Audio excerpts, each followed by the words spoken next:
Hello everybody, welcome back to the channel and welcome back into some DC Worlds Collide.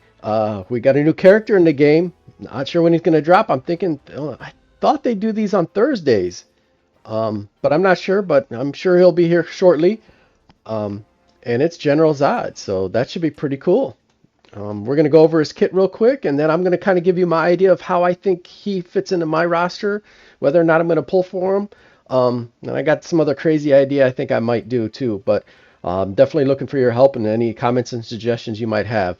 One other thing before we get started, I did cross 100 subscribers, so I just want to say thank you to everyone who subscribed. I know 100 isn't the greatest milestone in the world, but I was pretty excited, and I'm very appreciative of all the support and all the people who watch the videos and subscribe. It doesn't go unnoticed, and I do appreciate it. And so, as always, if you're new here, if you haven't yet, but you still enjoy the videos, you can always hit that like and subscribe button. That support, like I said, is appreciated, and it does not go unnoticed. So let's jump into Zod. So first thing I'm going to do is get my one minor complaint out of the way. I get where they're going with this, but this has to be kneel before Zod. I get the play on words because he's freezing the enemy row, so it's freeze before Zod. I get it, and it's cute, but just give me kneel before Zod. I mean, that's the iconic line, you know. Just give me that. Unless they incorporate it somewhere else with him, but kneel before Zod has to be the name of his ultimate, I think. So just me being a Superman nerd. So, but it deals 120% of attack as physical damage, which is interesting that he's a physical damage character. I mean, Superman's DCU Superman I know is superpower damage, right? No, okay, so his punch, so they're consistent. When he punches, he does physical, and then when he's doing his get off my screen, his sonic boom or anything like that, is that doesn't say whether or not it's all right. So and then his ultimate when he does his eye shots is super damage. So they're consistent. As I wonder if OG Soups is the same way. Let's find out here. Let's see. So the ultimate is superpower damage, and his punch is physical damage. Okay, consistent. So he's just like the other two. He's got a superpower damage and physical damage. So the ultimate is physical damage, 120 goes up to 160. And this is a nice one right here. Or I mean, this is the nice one. Freezes an entire enemy row. I mean, that's pretty nice. The only thing I would wonder about this is against the block team. Nightwing can still block even when he's stunned. I'll have to pay attention to see if he can block when he's frozen. Because if he is, then that's not as good for that. But, I mean, anytime you're freezing two opponents, that's good.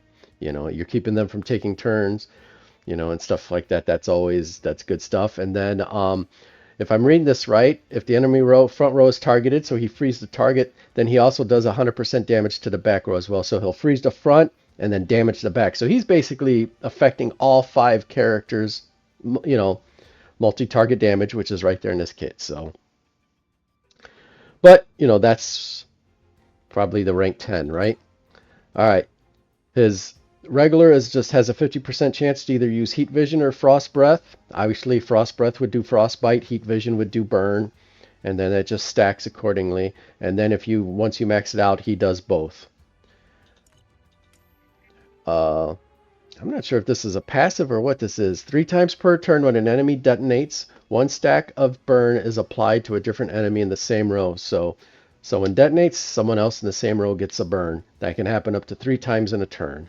And then 1 time per turn when an enemy is frozen, 1 stack of frostbite is applied to a different enemy. Okay, so if you got, I don't know if Supergirl does frozen or not.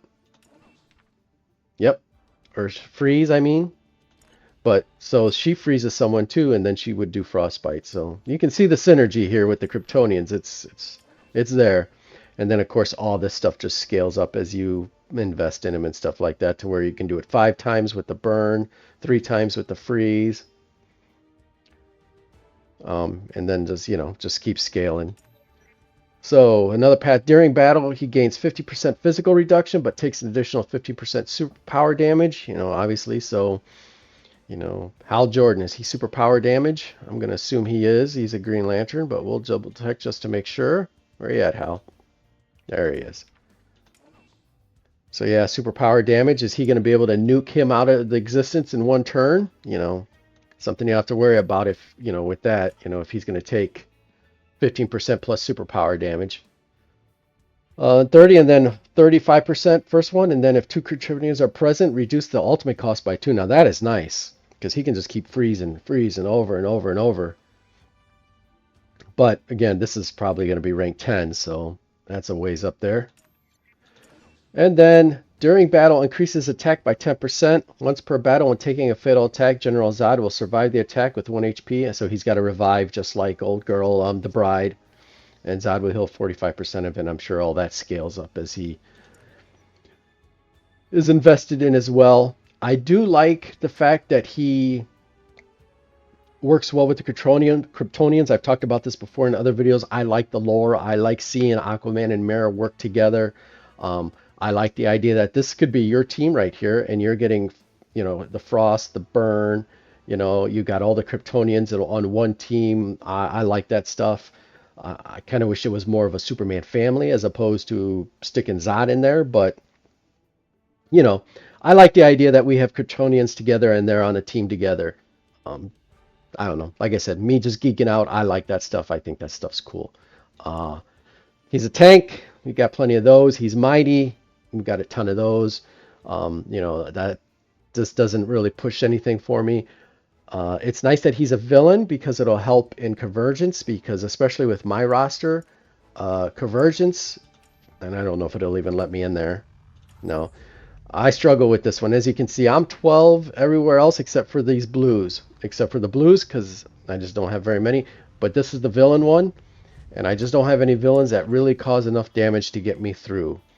So that would be nice, because he definitely would obviously help with that.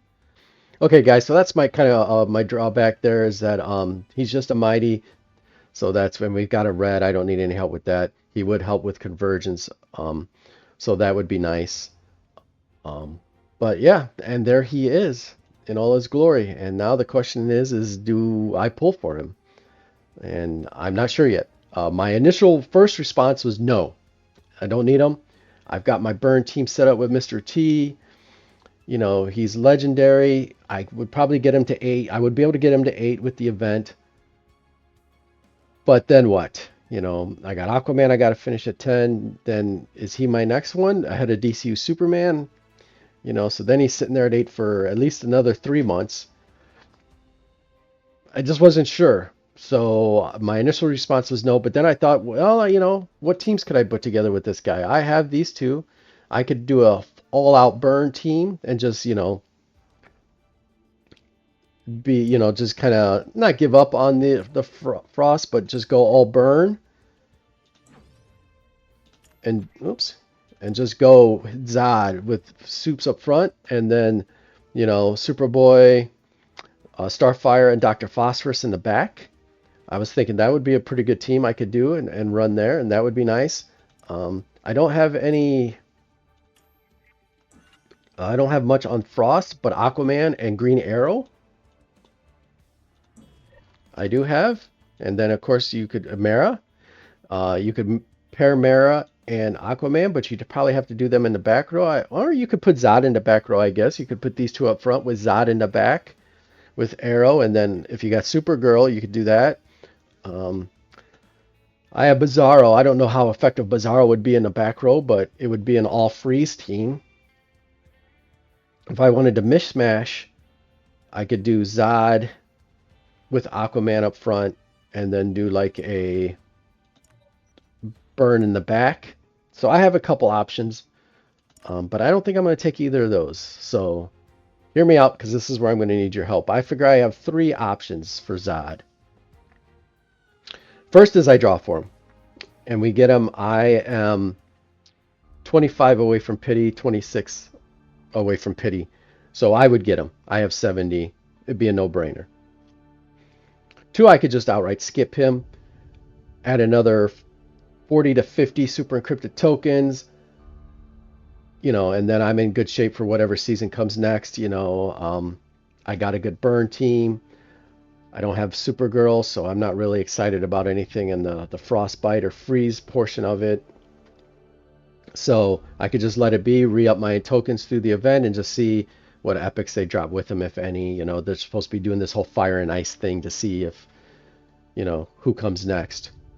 Now my third option is the option I'm leaning to, is I grab Hal. I got enough. I can grab Hal now, get him on my roster, and then just use the Zod event to re-up my super encrypted tokens, and that way I'm in a position to have a decent amount, probably close to 100, after I use 26 or less to get Hal. I re-up, let's say I use all 26 and I get down to 45. If I can get another 45 to 50 from the event, or whatever the number is, then that gets me almost back up to 100. And then I'd be sitting there at about 190, 90 to 100 out of 150 a pity for the next event to come. And that's kind of where I think I'm leaning. But you let me know in the comments what you think. Pull for Zod, don't pull for Zod, or grab Hal and just use Zod as a reboot on my super encrypted tokens, because that's kind of the way I'm leaning, and I have a day and 10 hours to figure it out. But I'll know tomorrow. I'll definitely, tomorrow I'll make my decision and I'll do whatever that decision is. So, but yeah, I just wanted to get on here and just give my take on General Zod. I'm struggling to find a place for him in my roster. Not that he's not a great character, and not that he probably isn't fantastic. It's just, where does he fit in my roster? Where do I get the materials to build him up along with my other, with DCU Superman? I'm going to get Aquaman to 10. He's next. Am I better off going with a Hal and building him up? I seem to think so. I think, Hal's like the best DPS in the game. To get him on my roster with just minimal amount of super encrypted tokens, and then using the Zod event to reboot my super encrypted tokens, that just sounds like a good idea to me. So let me know what you think in the comments, and let me know if you're going to pull for Zod. Are you excited for Zod? Do you think he looks great? Are you going to pull for him? Let me know all that. I'm anxious to hear what you guys have to say, and I love hearing what you guys have to say, and you guys have helped me out a ton. I mean, I should have listened to some of the guys, some of you guys earlier on the burn team. I was late to the game on that. You guys were throwing it out there, and I just wasn't grabbing it. So definitely let me know what you think. I love hearing what you have to say, and I use it. It helps me, So, alrighty, guys. Well, there it is. I just wanted to shoot on here for about 10 or 15 minutes and just ramble on about Zod incoherently and let you know what I was thinking about doing. And definitely let me know what you're doing. And best of luck to you, whether you're still pulling for Hal, whether you're going to pull for General Zod, and hopefully you get multiple copies of whoever you're going after. Alrighty, guys. We'll see you in the next one, and have a good one.